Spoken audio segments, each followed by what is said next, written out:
Hello everyone, welcome back. I hope you're doing wonderful. It has been so cold this week. I believe it's like -6 Fahrenheit, and this is the first time the sun has been out in a long time. So I'm just taking this opportunity to bask in the sunlight and also talk to you guys. So this week I am focusing on anatomy and proportions. I feel like in my art journey I've never really given myself the chance to really study the basics of art, and I really wanted to explore that and see what happens. The reason why I have this newfound motivation to do that is because this year I have been really determined to be very confident and comfortable with my art style. In pursuit of that, I really want to be knowledgeable of what exactly I am drawing and just be very comfortable and not wasting so much time figuring out anatomy versus trying to find new ways to paint and focus on my creativity. So yeah, I hope you enjoy the process.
Okay, so I just wanted to talk about what exactly I'm doing to improve my anatomy skills. And before we begin, I am really sick right now, so I'm sorry my voice is kind of raspy and I'm probably not going to have a super long voiceover today. I'm sorry, I know you guys like them, but yeah, let's just get into the art. So I used an anatomy art book called Morpho. I have no idea who the author or artist is because it's all in Japanese, but I'll have it linked in the description if you're curious. My initial plan was to just draw from the book, and the problem I ran into with that is I still didn't understand why everything was shaped the way it was and how it worked together. Although I still think redrawing the anatomy figures in the book is good practice, but without that knowledge, I'm simply just improving my observational drawing skills. So I went to find some type of anatomy class that would go over the skull and facial muscles for artists, and I ended up coming across a YouTube channel called The Drawing Database. I'll also have it linked in the description, but they have videos that just focus on anatomy and proportions, and I found them very useful. This is from like my 2 seconds of research, so if you have any other free resources, please feel free to comment them. I would really appreciate it, and I know that others will too.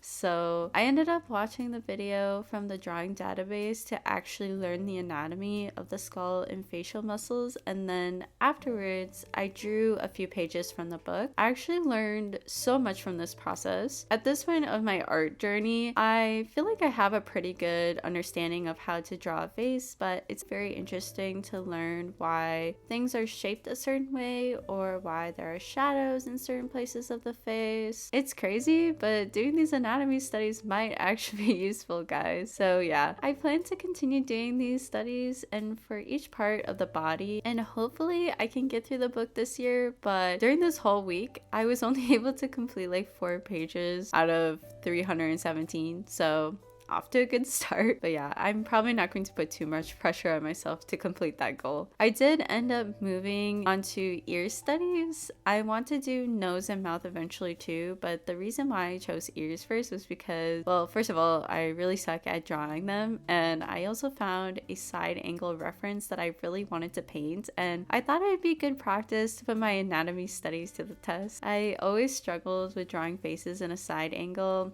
I don't know if you guys can relate, but it's like the most difficult angle for me to draw. So I thought this would be a really good challenge. And on top of that, the lighting in the reference picture is pretty extreme, which is something that I don't normally do. So yeah, this painting was really difficult, but I'm glad I did it. So yeah, I'm going to leave you guys and let you guys watch the painting process.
This is the end of the video. Thank you guys so much for watching and making it to the end. I really appreciate it. I will see you guys very soon. Bye!